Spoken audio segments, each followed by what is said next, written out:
What's going on, everybody? Welcome back to the channel. As many of you are aware, the brand new Spider-Man trailer just dropped. It got me thinking about how much I love the original 3 Sam Raimi Spider-Man films. So my goal before Spider-Man No Way Home comes out is I am going to review each of the 3 Sam Raimi Spider-Man films and explain their importance not only to the superhero genre but to the film industry as a whole and how important each of them are.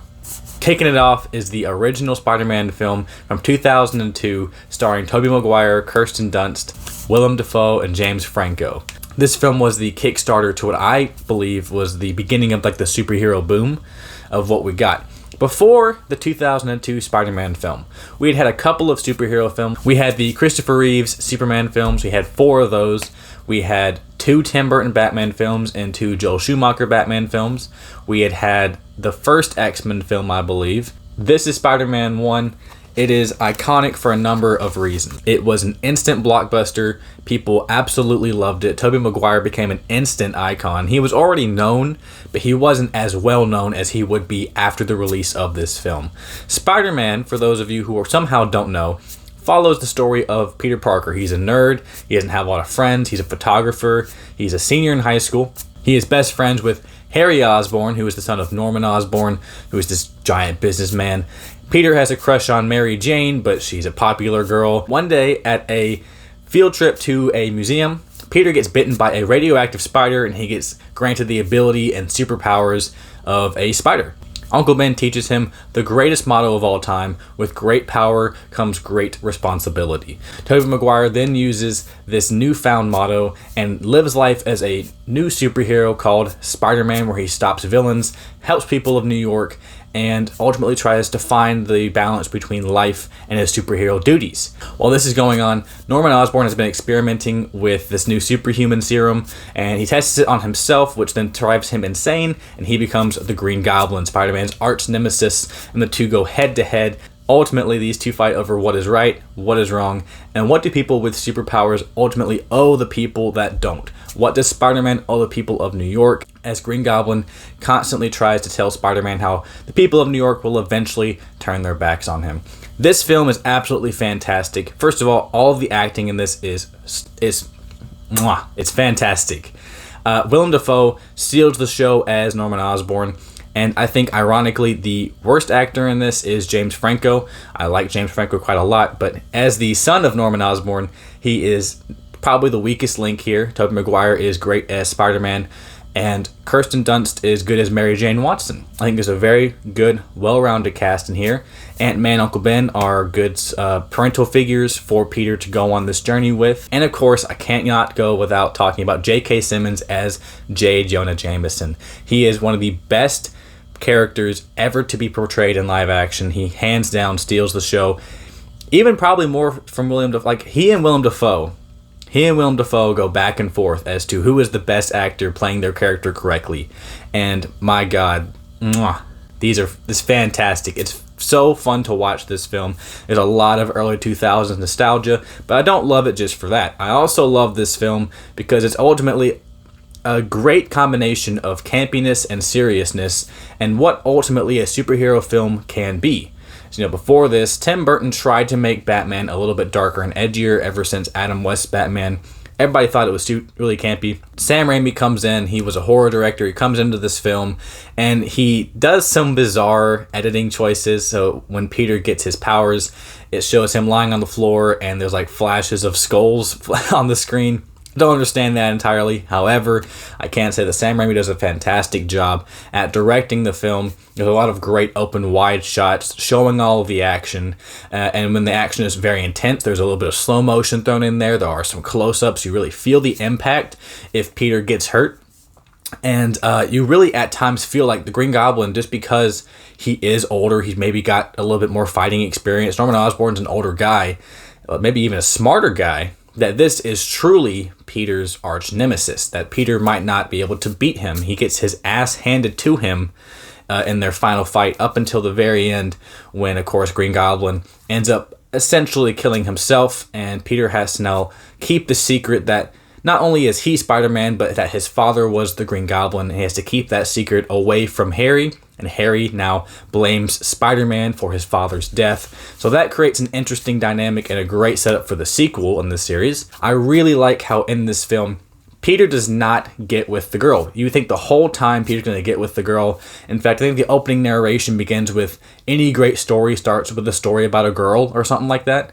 And Peter, at the end, has to make the decision that he doesn't want to be with Mary Jane because he doesn't want to put anybody that he loves in danger.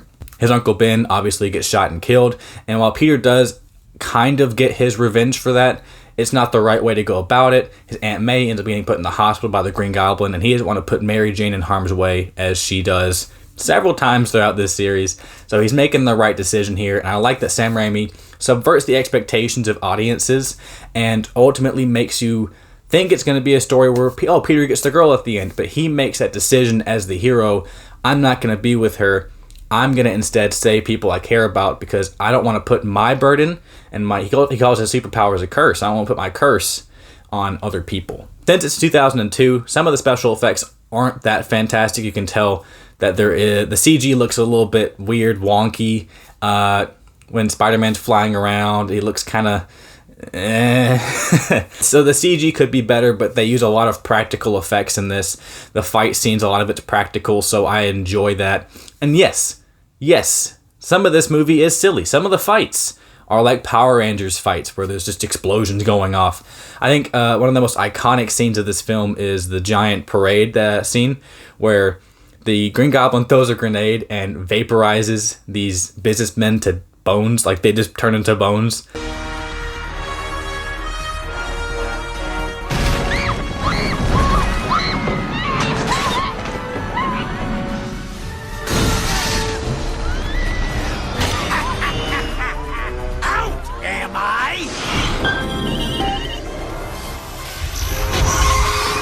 The extras in this film are absolutely fantastic. They are really fun to watch. Sam Raimi makes sure that even if you're not an important character who has even a name, that you're going to get some spotlight if the camera's on you. And these extras waste no time in making sure that, there are some funny extras in this movie. Hello, my dear. It's Spider-Man! Why is this film so important? Well, this film's important for a number of reasons. Sam Raimi showed with Spider-Man that you could create not just a action-packed superhero fun film, but you could also put in some emotional stakes. You could actually show character progression, character growth. You could have them have this entire arc where, like I said before, you think Peter's going to get the girl. He doesn't. He chooses not to. He chooses to save those he cares about. You think that Harry and Peter will become best friends, that Peter will tell Harry about his secret identity. Nope. Peter cannot tell Harry his secret identity because now Harry blames Spider-Man for his father's death. You think that Green Goblin's going to have some real, maybe a change of heart. No, Green Goblin ultimately kills himself trying to kill Spider-Man. Filmmakers saw this, and I think a lot of the 2000s films that came after this, especially a lot of Marvel films that came after this, really took a lot from this first Spider-Man film. This first Spider-Man film, I don't think it's perfect.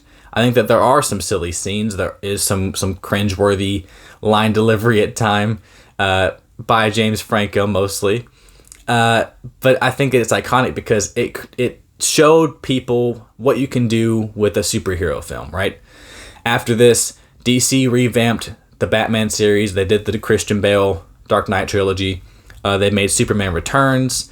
Marvel stepped in. They made the X-Men films a lot better. X-Men 2 comes out shortly after this. It's a lot better. They made the Fantastic Four films. They made Hellboy. They made Ghost Rider. I think even 2003's Hulk, which is not a good movie at all. However, I think that film takes a lot of inspiration from Spider-Man with the way it's edited and directed. So this film has such an impact on the superhero genre that I think it kickstarted everything. I know people say that Iron Man or The Dark Knight really kickstarted that superhero boom in 2008. I think that it is 2002's Spider-Man. This film is a little bit campy, but it's also a little bit serious, a little bit of emotion, a little bit of action, a little bit of humor. It's got it all. It's fun to watch. It's especially fun to watch almost 20 years later. I really love this film. I'm going to give Spider-Man an 8 out of 10.